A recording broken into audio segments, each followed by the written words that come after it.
Yemeni mother of a dying boy in California is being prevented from seeing him due to a United States ban on visitors from her country, the family says.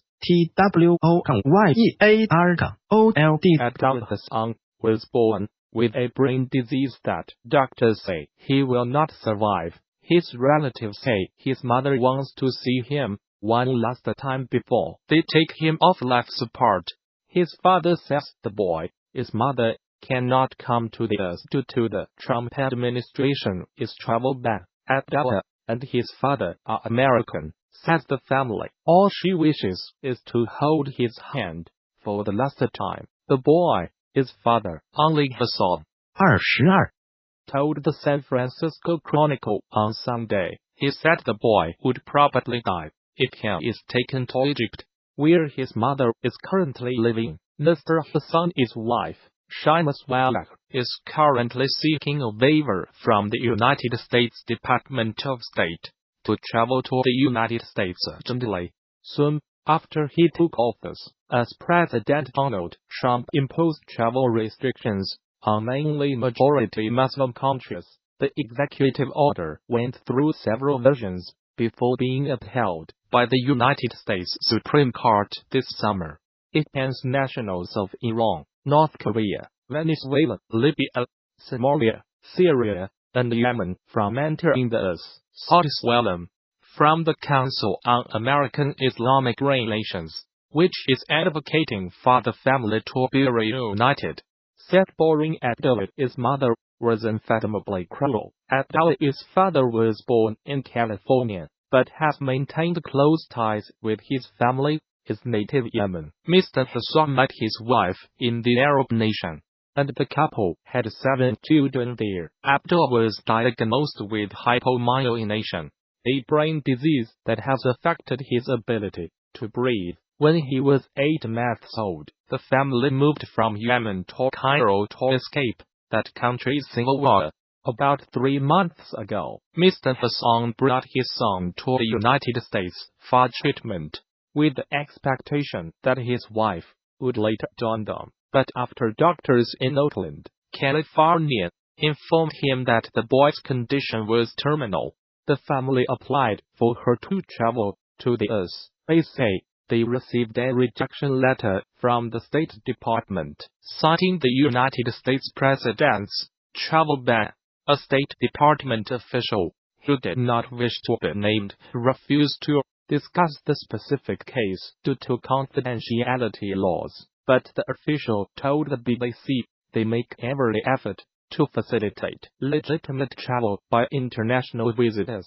We are also fully committed to administering US immigration law and ensuring the integrity and security of our country's borders. 2 Hungarian lawmakers have been thrown out of the state TV headquarters after they tried to broadcast a petition against new labor laws. A video showed one of the MPs trying to climb over a stair banister before being dragged out of the building. Several MPs camped out at the TV office overnight in protest against what they called the government's slave laws.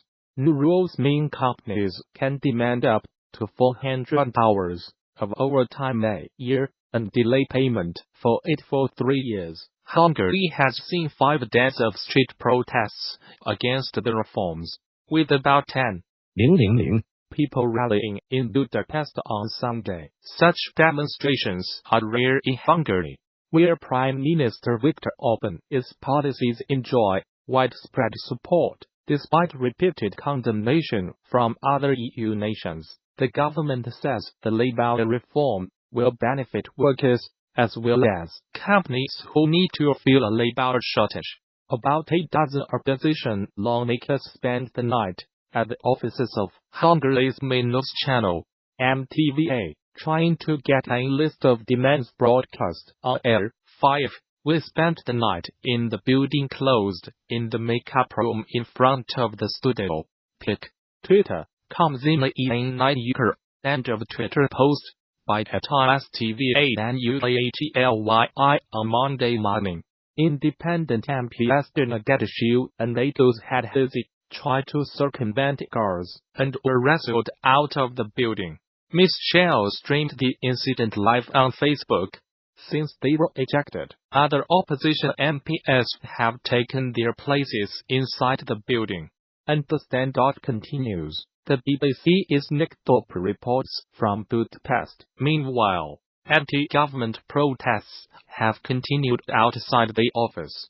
The protests have been led by trade unionists and students. They have demanded that the new labor law be withdrawn and called for an independent judiciary, independent public media, and for Hungary to join the EU Public Prosecutor's Office. One protester, student Lukasz Hayes, described the new labor law as involuntary overtime.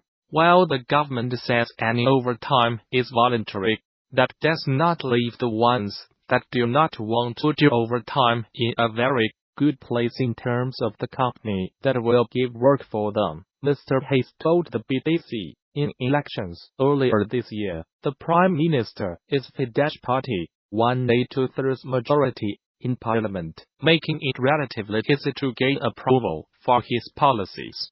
The government says the laws address a serious labor shortage. The country's unemployment rate at 4% in 2017 is one of the lowest in the EU. Hungary's population has been in decline for years as deaths outpace births.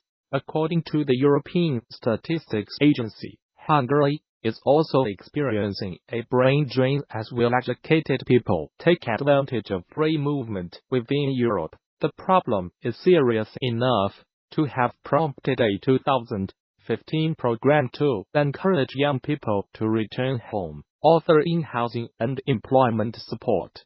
Fidesz MEP Gerty Schöpfling told the BBC the reforms had been heavily distorted by the opposition. There was no coercion involved in working overtime, and workers would be paid monthly, not in 3 years. He said, the governing Fidesz party has said the protests are the work of foreign mercenary state by Hungarian-born ex-billionaire George Soros. Mr. Soros denies this, and says the Hungarian authorities are using him as a scapegoat. The US military says it has killed 62 fighters from the Islamist group al-Shabab in 6 airstrikes in Somalia. 4 airstrikes on Saturday killed 32 militants, and a further 2 on Sunday killed 28, it said. In a statement, these were the deadliest air attacks in Somalia since November 2017, when the US said it had killed 100 militants. Somalia has seen a sharp increase in the number of airstrikes and casualties since President Donald Trump took office in the United States in January 2017.